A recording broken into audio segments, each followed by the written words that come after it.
Hi there, Frank Thacker here, and welcome to the Daily Peacemaker. I want to share with you a incident that happened in a nearby town a couple of weeks ago. It was sort of tragic. Well, it wasn't sort of tragic, it was tragic.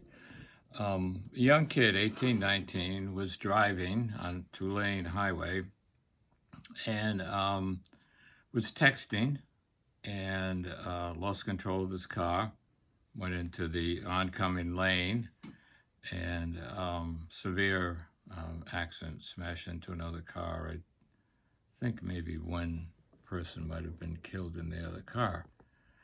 So the police show up, and the young man says right away what happened. He said, it's my fault. I was texting, and I lost control of the car.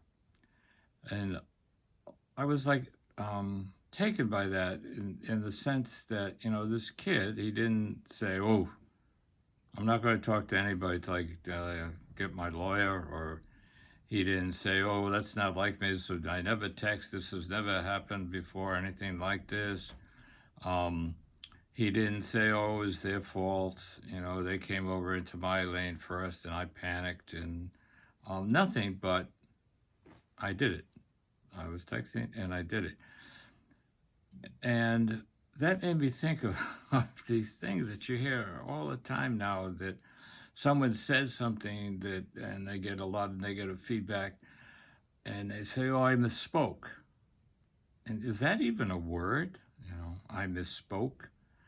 Or I didn't mean to say that, I misspoke.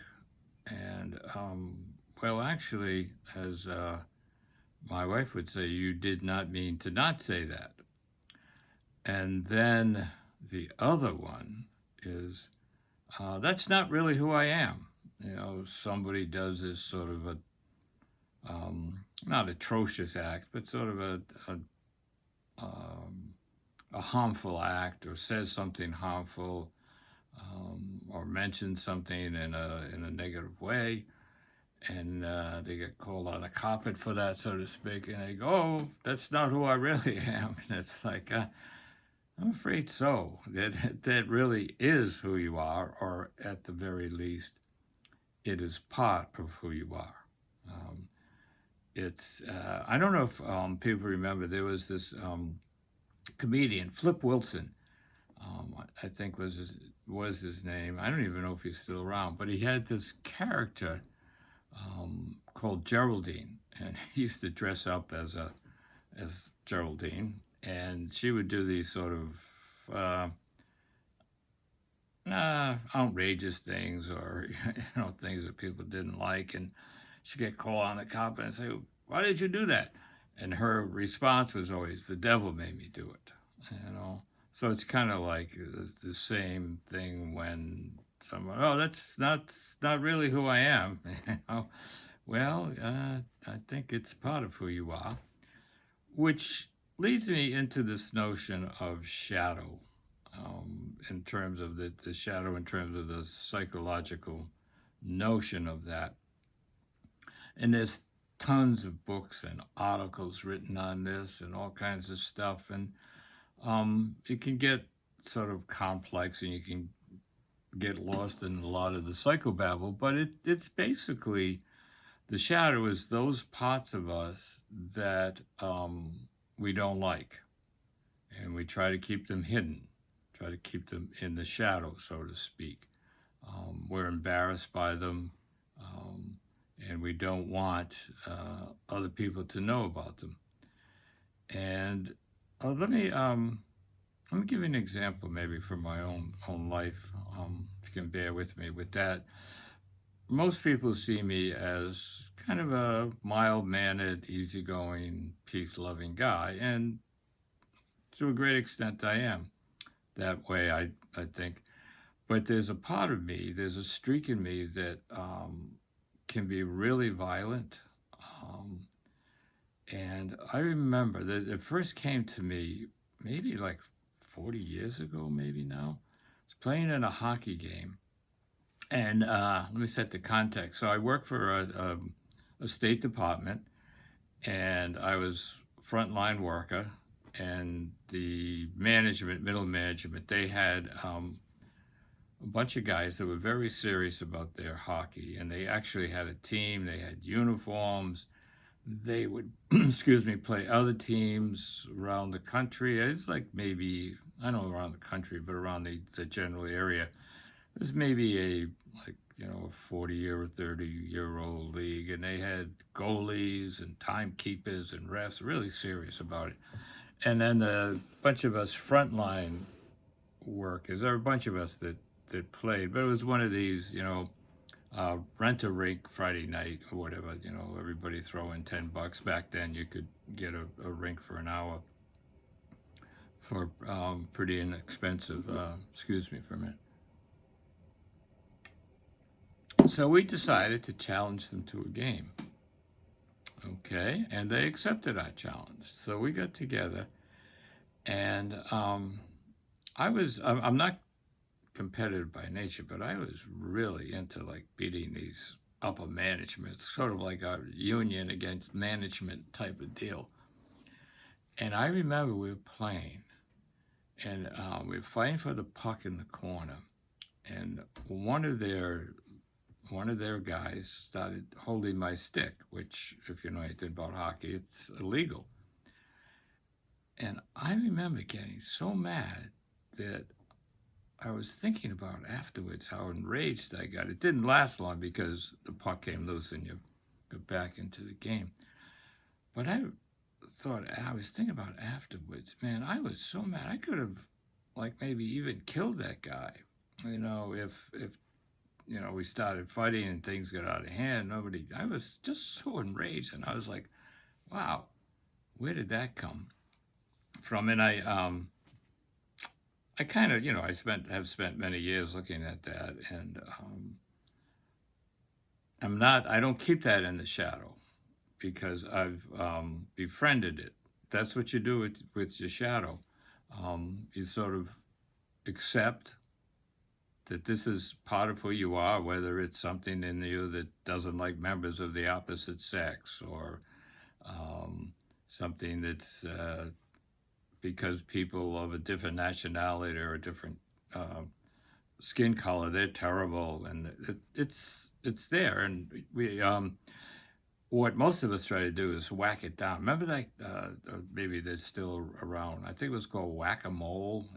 Boom, boom, and then we pop over, boom. And that's what happens with the shadow. If you don't befriend it in the sense of acknowledge it, it stays there. And it just kind of waits for a chance to pop out when you're not even thinking of it. Now you say, "Oh, that's not who I am," and in a sense, you may be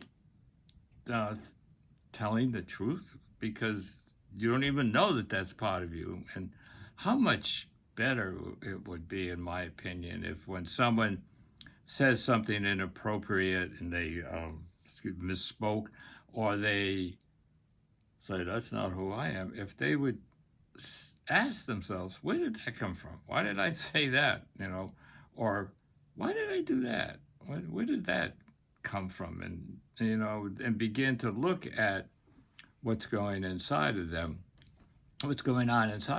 and acknowledge, oh, wow, yeah, that is part of me. I don't like it, but I've got to accept it, befriend it, because if I don't, then it's going to pop out in various ways and maybe do some real serious damage, not only to myself and my reputation, if you will, but even to other people.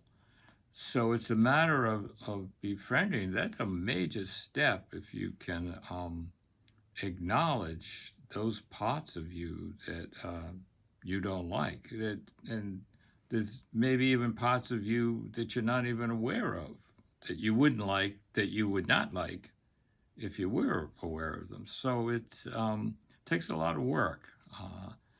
But the major thing is acknowledging that, yep, this is part of me. And then you can begin to explore what was that rooted in. And, going back to my example, I still can get pretty mad sometimes, but I can, because I've acknowledged that that's part of me, in a little better position to be aware of when it's starting to boil, the anger starting to raise up, and I can begin to do things to lessen that anger. There's all kinds of practices, if you will, that you can do. Bang a pillow or whatever. Go drive in the car and just yell. But the point is, this is about the shadow self, and that is a tremendous psychological force within us, which I think all of us have at least one, if not a few parts of us that we don't like. We try to keep hidden, and it takes a lot of energy to do that. It's if you keep that image of whacking a mole, all day basically, and you're not maybe even aware of that you're doing it. Although sometimes you might be. You go in to give a talk and you're saying, okay, well, I better not let that thing that I said last time, better not let that happen again. Boy, I'll be in big trouble.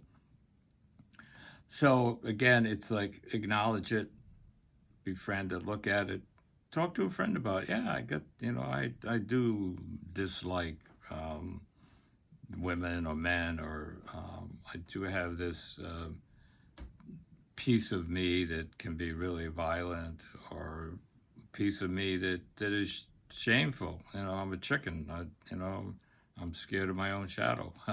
Ooh, that just popped in there. Now, where did that come from? Anyway, so yes, look at the shadow, and especially if you're into this notion of becoming a daily peacemaker, the energy that you use to keep your shadow in the shadow takes a lot of energy to do that, even if you're not conscious of it. That energy can be then used to do something really good. And also, if you're going to be a daily peacemaker, and we say this all the time, and everybody, it's got to start here first, within you. And so, as you begin to acknowledge these parts of you that you don't like, it does kind of free up your spirit. You become more relaxed, more peaceful, more of an inner sense of being really centered and not ashamed of these parts of you that you don't like, or the parts of you that are maybe becoming better. It just gives a nice sense of groundedness, which then people see, and they pick up on that energy.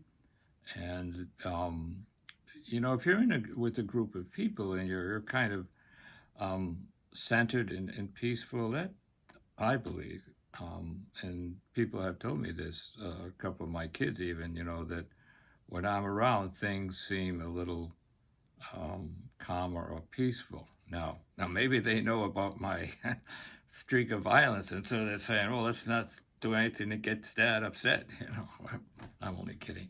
So the basic point is this notion of shadow, that we have parts of us that we don't like, and the thing we need to do is acknowledge it, pure and simple. Talk to a friend about it. I got this piece of me that I don't like, and there it is. So that way, once you befriend it, acknowledge it, bring it out of the shadow, so to speak, it's not going to do as much damage as it could do. So let's keep that in mind, working on the shadow. And again, the more you befriend your shadow self, the more peaceful you become, the more that spreads out to your community, to society in general.